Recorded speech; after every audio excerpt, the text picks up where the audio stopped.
Olá, alunos, tudo bem? Bem, hoje nós estamos de volta com a disciplina de ciências e nós vamos falar sobre animais vermiformes. Lá na página 143 do nosso livrão, livro 3, nós vamos dar início a este estudo.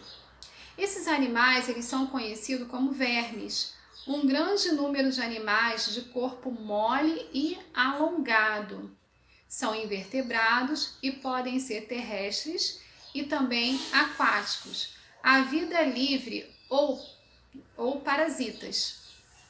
Os vermes de vida livre vivem na água e no solo e podem ser predadores ou se alimentarem de animais mortos. Já os parasitas, eles vivem lá dentro do organismo, do ser vivo, do nosso organismo, geralmente no intestino, e obtém deles os nutrientes para sobreviver. Tudo que a gente come, eles também vão se alimentando.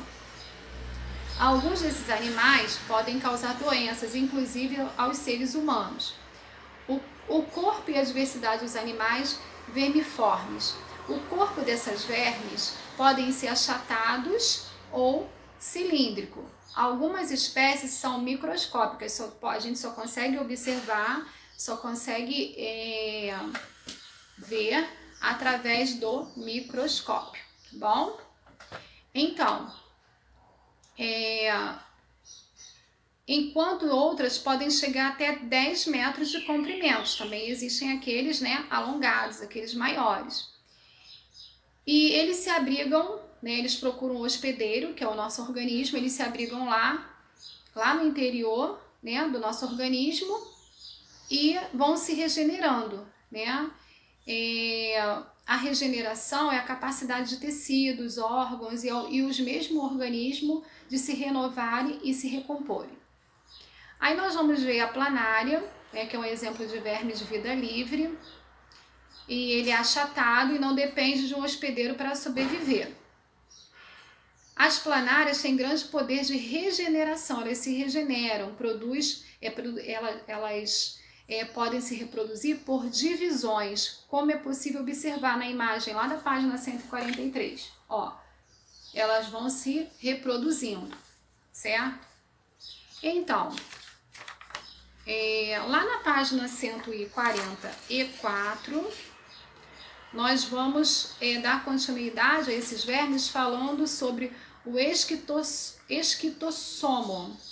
O esquitossomo, também conhecido como Esquitossoma mansoni, possui dois hospedeiros no seu ciclo de vida, o hospedeiro intermediário e o hospedeiro definitivo.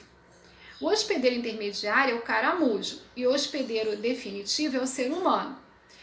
Mesmo com os dois hospedeiros, este verme só causa doença conhecida como esquitossomose nos humanos, tá? Bom, vimos também a ilustração aqui, como acontece a contaminação, vem mostrando aqui na página 144. E na 145, vem dando continuidade falando sobre tênia ou solitária, que é um outro verme. As solitárias, também chamadas de tênia, têm um corpo achatado. Elas podem e parasitam o intestino humano e atingem 10 metros de comprimento. Você consegue imaginar por que o verme solitária recebe esse nome? Bom, esses vermes são chamados de solitária porque, ao contrário da maioria dos vermes, eles vivem solitários dentro do intestino e dos hospedeiros. Existem duas tênias que prejudicam o ser humano, a tênia do boi e a tênia do porco, que é encontrada na carne do boi e encontrada na carne do porco. A principal diferença entre essas duas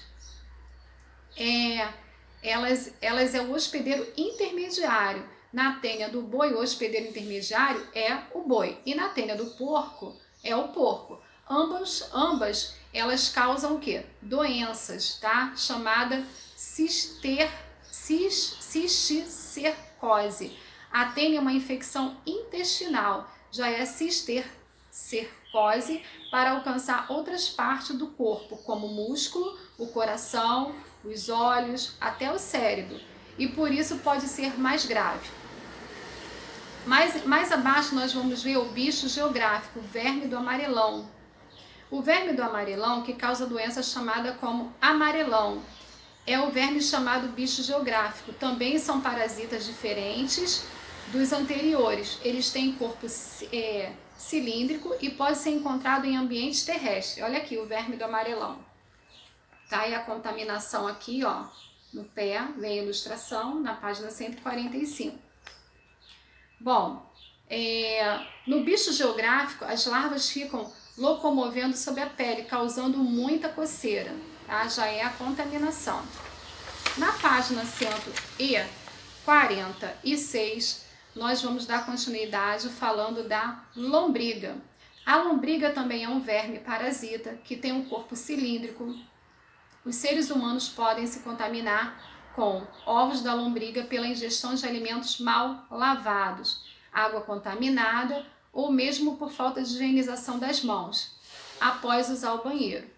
No intestino do ser humano, a lombriga se torna adulta e causa doença conhecida como ascaridíase. Uma doença conhecida, né, por este nome. Ela pode causar dor de barriga, diarreia, enjoo, falta de apetite, tá? Vimos também aqui a lombriga, ó, lá na página 146. Vimos também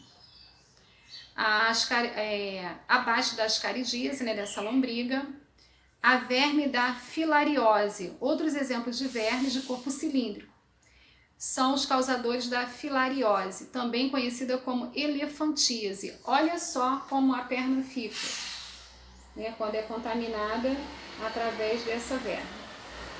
Lá na página 147, vocês vão realizar uma atividade através desse estudo sobre verminose.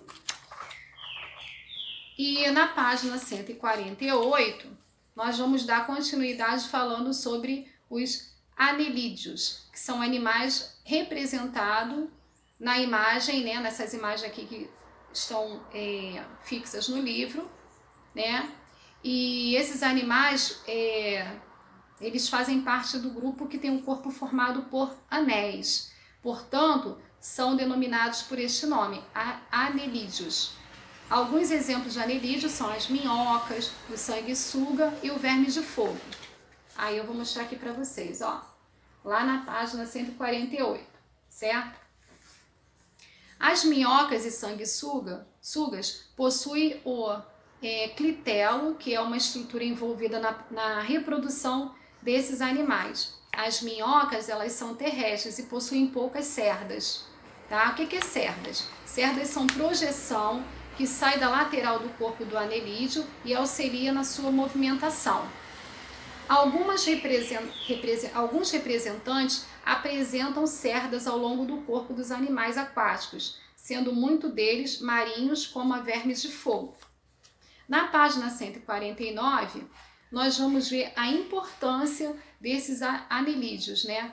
A minhoca, ela tem grande importância no desenvolvimento das plantas. Elas vivem lá no solo e se alimentam dos restos orgânicos, folhas secas, frutos, sementes, tá? Cascas de vegetais e outros. E elas liberam nas suas fezes, né, o que chamamos de humus, tá? Humus são matéria orgânica responsável para tornar o quê? O solo fértil, a plantinha poder crescer, tá? E as sanguessugas, por sua vez, têm grande importância medicinal em algumas culturas. Por se alimentarem do sangue, esses animais são utilizados para auxiliar a cicatrização e diminuir edemas. Tá? O que são edemas? São inchaços causados pelo excesso de líquido nos tecidos do corpo. Tá? Então aqui, ó, tem na página 149, tem a imagem das minhocas e dos sanguessugas. Tá? Bom, na página 150, nós vamos dar continuidade falando de moluscos. Você conhece um animal da imagem ao lado? É o mexilhão. Você já viu um mexilhão de perto? Qual a impressão que você tem sobre ele?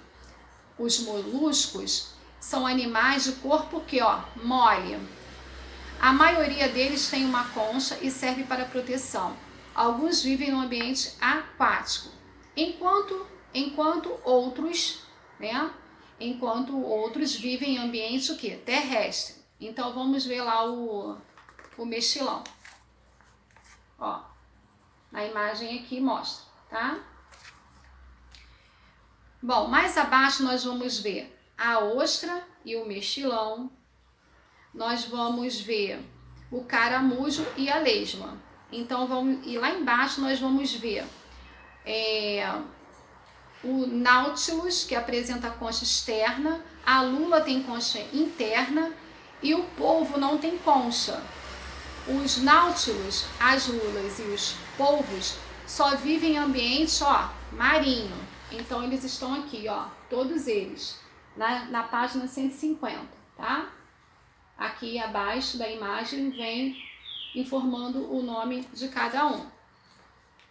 Bom, o caramujo e a lesma são alguns dos poucos moluscos terrestres, pois também podem viver no mar e na água doce. O caramujo tem concha para proteção, já a lesma não tem. A ostra e o mexilão têm uma concha dividida em duas partes, que serve para a proteção do corpo deles, ok?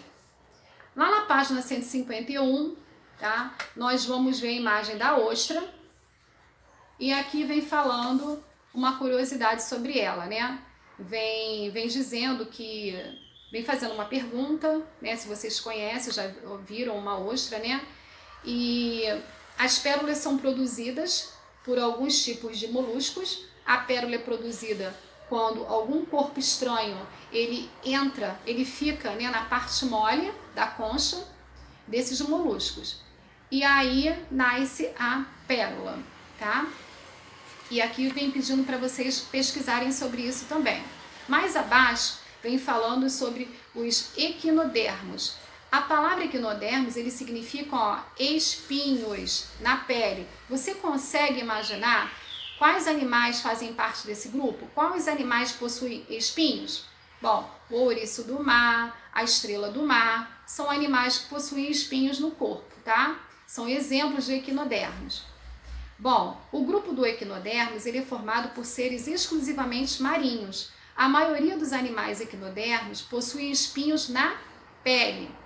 Esses que eu falei. Esses espinhos podem ser pouco desenvolvidos, como o da estrela do mar, ou muito desenvolvido, como o ouriço do mar. Então vamos ver aqui, ó, estrela do mar e ouriço do mar. E os espinhos, conforme eu falei agora com vocês. Bem, eu vou deixar aqui anotado, tá? Para vocês realizarem as atividades do livro e das fichas. E espero que vocês tenham conseguido entender um pouquinho mais da matéria de ciências, tá? Relacionadas a este grupo, né? A este grupo que a gente tenta conviver diariamente, né? Que são os animais vermiformes, tá ok? Beijo!